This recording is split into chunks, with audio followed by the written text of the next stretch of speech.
La parole de Dieu, la vérité, encourage et elle exhorte. Ce n'est pas tout mielleux et sans substance. Elle encourage, certes, elle exhorte aussi, elle appelle à un niveau plus haut, un standard plus haut. Elle apporte la force et la paix.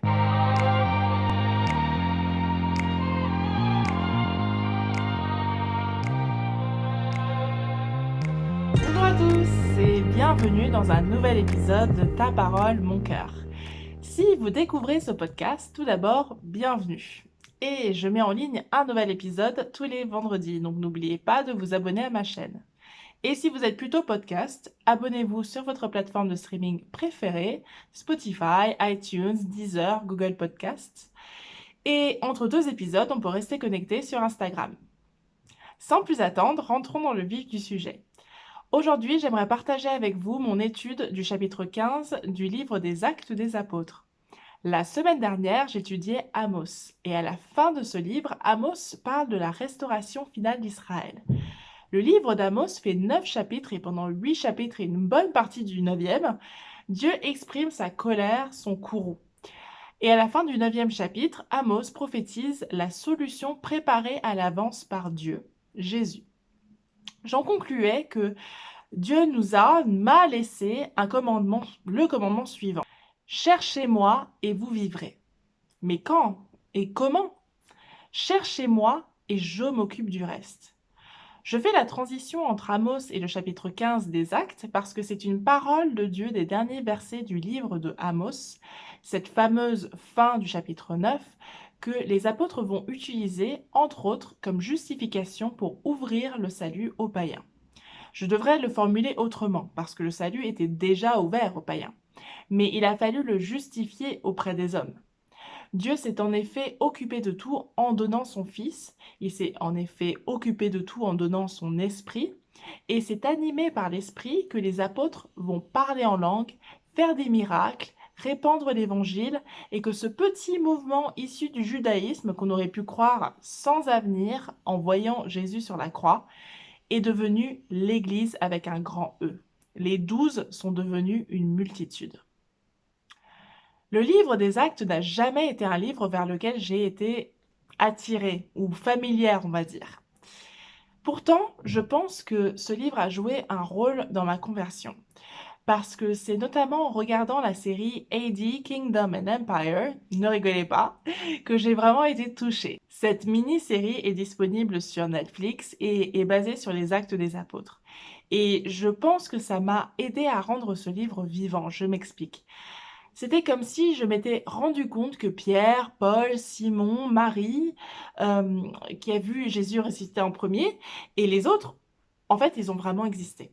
Et ils ont rendu témoignage. Alors, c'est peut-être bête à dire, mais quand on utilise des mots comme évangile ou acte ou même chapitre, verset, on peut oublier, en tout cas moi, j'avais oublié, que ce sont d'abord des témoignages, des personnes qui, inspirées par Dieu, ont écrit, mais surtout des personnes qui ont vécu des choses qui ont changé leur vie. D'où l'importance des témoignages aujourd'hui, je pense. Et l'importance de lire des livres comme Actes, car ce livre est vraiment inspirant sur tout ce que Dieu peut faire, tout ce que des hommes et des femmes animés par l'Esprit de Dieu peuvent faire. J'avais déjà étudié le livre des Actes dans l'épisode 5, donc n'hésitez pas à aller l'écouter aussi. J'avais été touchée par comment Pierre avait été réhabilité par Dieu après avoir renié Jésus à 3 reprises. Et l'enseignement que cela m'inspirait, c'était que sans cesse, il fallait que je me tourne vers Dieu, même lorsque je désobéis, et j'ai envie de dire surtout quand je désobéis. Parce que Dieu a vaincu le péché. Et que le pire serait que moi-même, je me sépare de Dieu par honte, alors que j'ai été réhabilitée grâce à Jésus. Alors un peu d'historique sur le livre des Actes. Il a été écrit par Luc, qui a aussi écrit l'évangile de Luc. Et l'évangile de Luc et le livre des Actes ont été écrits pour un certain Théophile. Comme par hasard, Théophile, en grec, veut dire personne qui aime les choses de Dieu, Théo, Dieu, et Philos, aimer. Comme par hasard.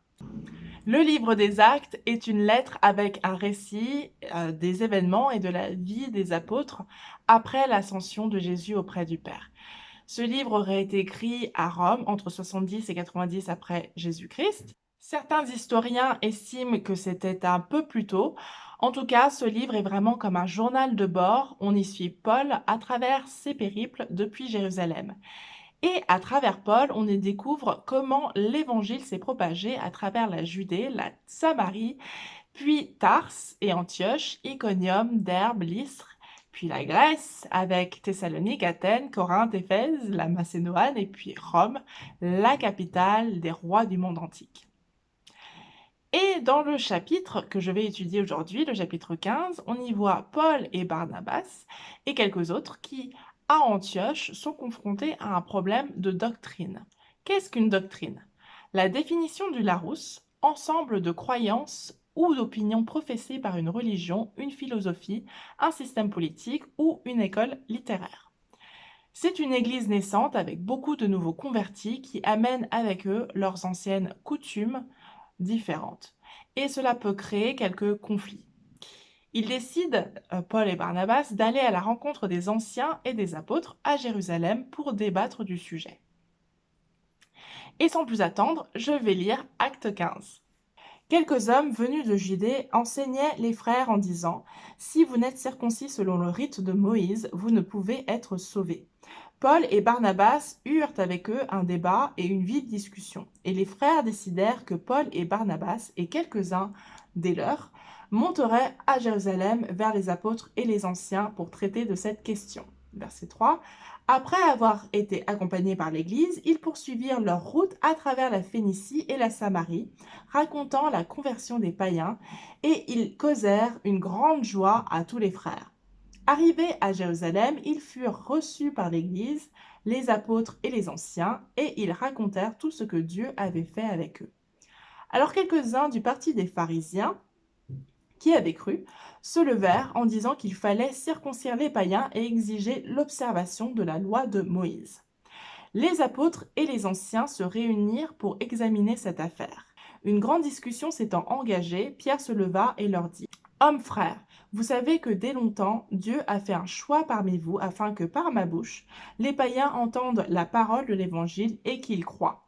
Et Dieu, qui connaît les cœurs, leur a rendu témoignage en leur donnant le Saint-Esprit comme à nous.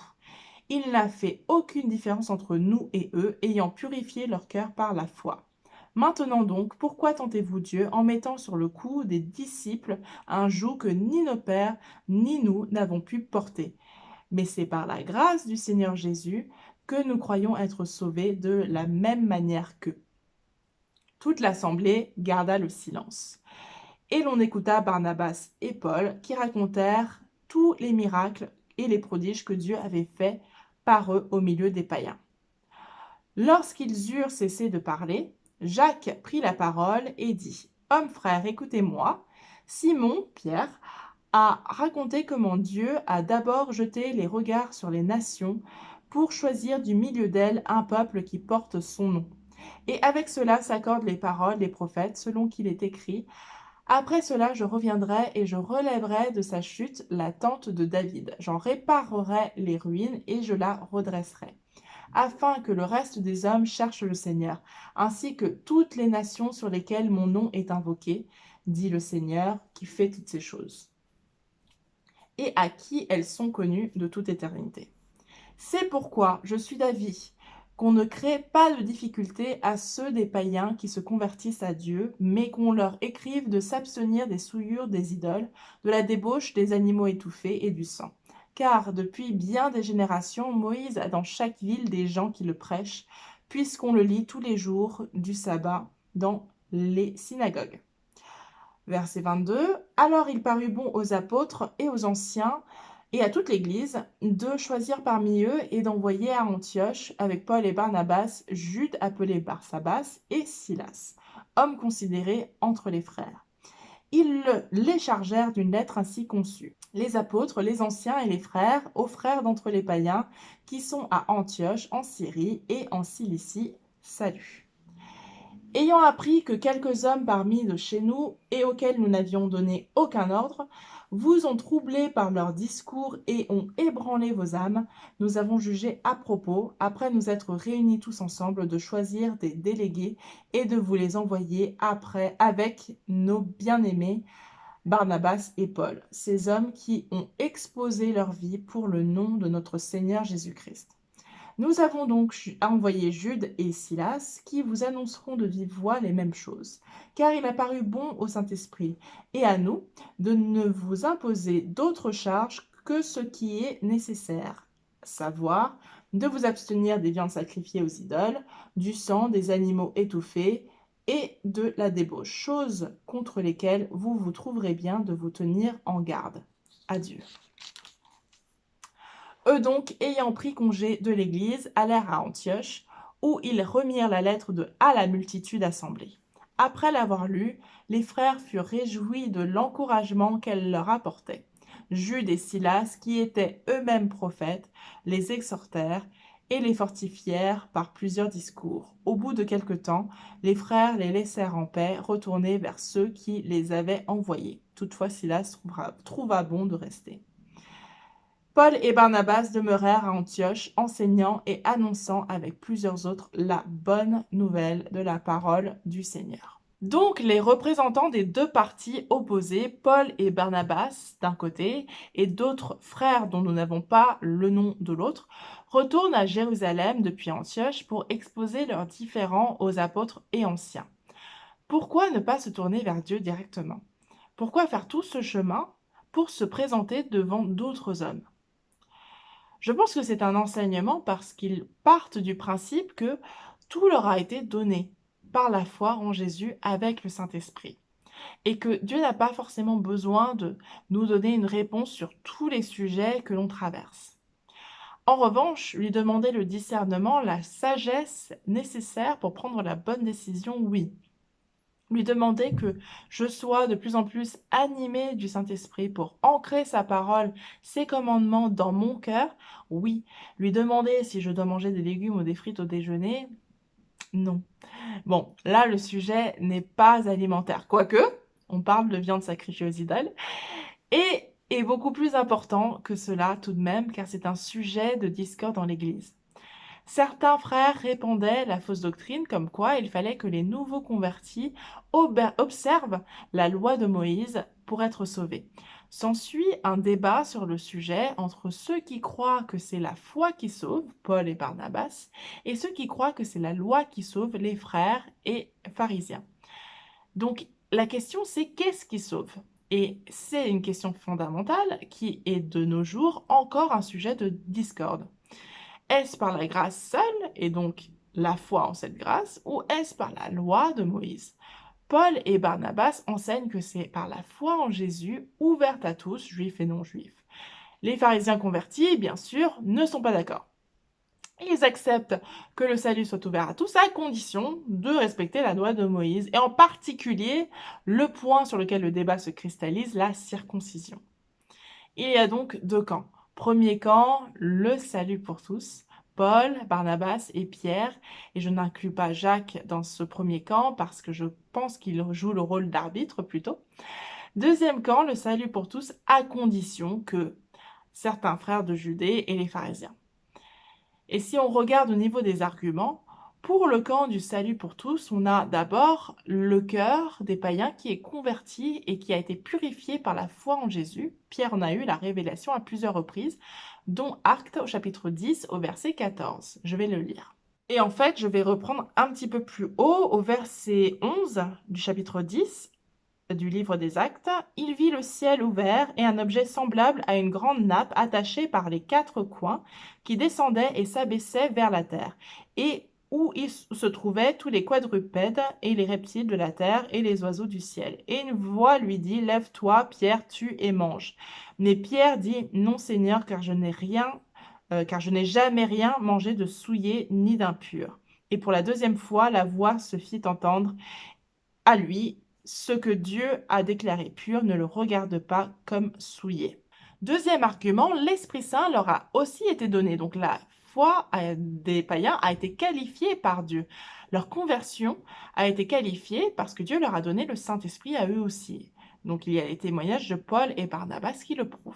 Pour le camp du salut pour tous, à condition que, en vrai, c'est assez maigre. En tout cas, les arguments précis ne sont pas parvenus jusqu'à nous. Est-ce par simple ignorance ou une volonté délibérée d'ignorer? Est-ce peut-être par jalousie aussi? En mode c'est trop facile, nous on a eu tout ça à faire, alors pourquoi pas eux? Mais je pense que le premier point qui fait pencher la balance en faveur du salut pour tous, c'est l'humilité de Pierre au verset 10 du livre des Actes, chapitre 15. Maintenant donc, pourquoi tentez-vous Dieu en mettant sur le cou des disciples un joug que ni nos pères ni nous n'avons pu porter?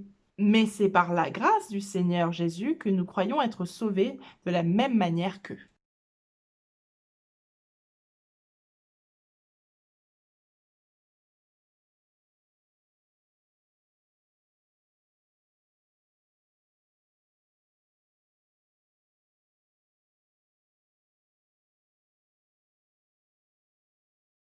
Toute l'assemblée garda le silence. Jacques, frère de Jésus, prend la parole à partir du verset 13. Tout d'abord, il interprète la vision de Pierre, ainsi au verset 13. Lorsqu'ils eurent cessé de parler, Jacques prit la parole et dit: Hommes frères, écoutez-moi. Simon Pierre a raconté comment Dieu a d'abord jeté les regards sur les nations pour choisir du milieu d'elles un peuple qui porte son nom. Au passage, qui porte son nom, c'est nous. Le peuple qui porte son nom, c'est nous. Et ensuite, il connecte cette vision avec la parole. Et c'est ce deuxième point qui va faire pencher la balance encore plus en faveur du salut pour tous. Le fameux passage d'Amos dont je vous parlais au début de cet épisode. Donc c'est Acte 15 à partir du verset 15. Et avec cela s'accordent les paroles des prophètes selon qu'il est écrit. Après cela, je reviendrai et je relèverai de sa chute la tente de David, j'en réparerai les ruines et je la redresserai, afin que le reste des hommes cherche le Seigneur, ainsi que toutes les nations sur lesquelles mon nom est invoqué, dit le Seigneur qui fait toutes ces choses et à qui elles sont connues de toute éternité.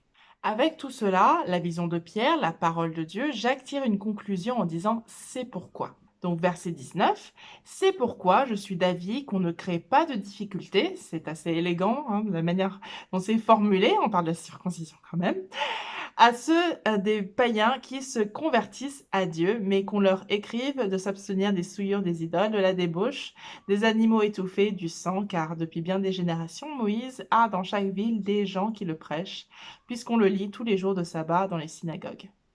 Ce n'est pas de sa propre autorité que Jacques va arriver à la conclusion que le salut doit être ouvert à tous sans avoir à appliquer la loi, à faire appliquer la loi de Moïse. Ce qui m'apprend quelque chose de Jacques, c'était un homme plein de sagesse avec un esprit méthodique et analytique. Jacques propose en effet d'exhorter les païens convertis à se soumettre à une loi de liberté, comme il l'appellera dans son épître, non aux idoles, pas de sang, ne pas manger d'animaux étouffés, pas de débauche ou d'immoralité sexuelle. Je me suis demandé pourquoi avoir ces lois en particulier. Grâce à plusieurs commentaires de théologiens sur ce chapitre, ces lois n'ont pas été proposées pour permettre d'accéder au salut, bien sûr, mais plutôt pour commencer à créer une cohésion, à mettre en place un standard comportemental dans l'Église. C'est vrai que d'avoir au début de cette Église naissante une partie des croyants qui vivent d'une manière et une autre d'une autre manière complètement différente, cela devait être compliqué. En tout cas, cet exemple de Jacques me donne des clés pour ma vie aussi.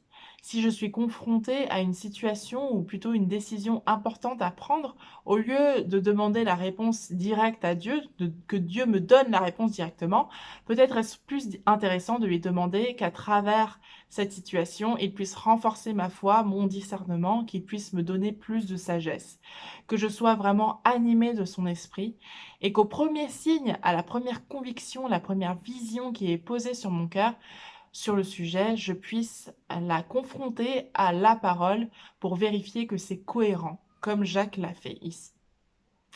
D'où l'intérêt, je pense, dans ce chapitre des Actes, de passer par un concile plutôt que d'avoir la voix de Dieu qui donne une réponse tout de suite. On peut avoir une réponse tout de suite, l'entendre, mais ne pas en être convaincu. Pierre l'a été, mais les pharisiens convertis, non. Alors que quand on laisse place au débat, aux arguments, à l'expérience donc de Pierre et à la parole de Dieu rappelée par Jacques, On peut se laisser convaincre par l'esprit et grâce à ce travail, Dieu nous change car notre conscience devient plus mature. Je ne fais plus ci ou ça parce que Dieu dit que c'est pas bien. Je ne fais plus ci ou ça parce que Dieu a inscrit dans mon âme et conscience la conviction que ce n'est pas bien et qu'il existe surtout une meilleure voie. Et je peux aussi l'expliquer plus facilement, plus concrètement, d'une manière plus réfléchie à d'autres. À partir du verset 23, nous avons le communiqué officiel. Et je note au verset 28 qu'il y a une distinction. Il a paru bon au Saint-Esprit et à nous. Mais si le Saint-Esprit est dans chacun de ceux présents à ce concile, pourquoi faire la distinction? Je ne suis pas sûre de la réponse. Il y a peut-être à prendre en compte à qui s'adresse la lettre. À de nouveaux convertis, nouveaux dans la foi, qui n'ont peut-être pas la maturité spirituelle d'un Pierre ou d'un Jacques, et donc peut-être ont besoin de l'autorité des anciens, de leur accord pour avancer. Ce ne sont que des suppositions, je n'ai vraiment pas la réponse. Si vous avez un avis sur la question, n'hésitez pas à laisser un commentaire. Lors de ce concile, la conversion des païens est validée aux yeux des hommes. Elle était déjà validée et prévue par Dieu des millénaires à l'avance. Et il n'y a pas d'évangile à deux vitesses ou de chrétiens de seconde zone, avec certains qui arriveraient à obéir à la loi mosaïque et qui seraient donc meilleurs que les païens qui sont troublés à l'idée d'avoir à y souscrire. Les Juifs qui ont cru en Jésus ont reconnu ne pas être capables de suivre la loi de Moïse et ont donc reconnu avoir besoin d'un sauveur, Jésus. Lorsque j'avais étudié le livre des Actes dans l'épisode 5, je pense que j'avais fait une erreur lorsque j'ai dit que les apôtres s'étaient détournés de la loi. J'aurais dû être plus précise, je pense, en disant que les apôtres ont reconnu ne pas être capables d'obéir à la loi et donc d'avoir besoin d'un sauveur, ce qui est très différent. En effet, Jésus a bien dit qu'il est venu non pour abolir la loi, mais pour l'accomplir. Grâce à lui, nous pouvons avoir une relation restaurée avec Dieu, soumis non plus à la loi de Moïse, mais appelés à suivre une loi de liberté. Et enfin, j'aimerais terminer sur les effets de cette lettre, et donc les effets de la parole de Dieu, contrairement aux effets d'une parole, d'un enseignement qui ne vient pas de Dieu. Et cela est un grand enseignement que je prends vraiment pour moi, pour ce podcast, et dans ma vie personnelle aussi. Je vais relire à partir du verset 30 où Paul et Barnabas retournent à Antioche avec le communiqué de presse officiel. Eux donc, ayant pris congé de l'Église, allèrent à Antioche où ils remirent la lettre à la multitude assemblée. Après l'avoir lue, les frères furent réjouis de l'encouragement qu'elle leur apportait. Jude et Silas, qui étaient eux-mêmes prophètes, les exhortèrent et les fortifièrent par plusieurs discours. Au bout de quelque temps, les frères les laissèrent en paix, retourner vers ceux qui les avaient envoyés. Toutefois, Silas trouva bon de rester. Donc, j'ai noté les mots suivants. Encouragement, exhortation, fortification, paix, réjouis. La parole de Dieu, la vérité, encourage et elle exhorte. Ce n'est pas tout mielleux et sans substance. Elle encourage, certes, elle exhorte aussi, elle appelle à un niveau plus haut, un standard plus haut. Elle apporte la force et la paix. Tandis que la fausse doctrine, l'enseignement faux dans ce passage, il provoque le trouble et l'âme ébranlée. Je pense que la parole de Dieu peut aussi ébranler l'âme, mais jamais sans nous faire perdre de vue que c'est pour notre bien, que c'est pour la paix de notre âme. Jamais sans nous laisser de solution alors que la fausse doctrine ébranle et nous laisse nous débrouiller par notre propre force, ce qui nous laisse, si on est honnête, sans grand espoir en vrai, et donc sans paix intérieure.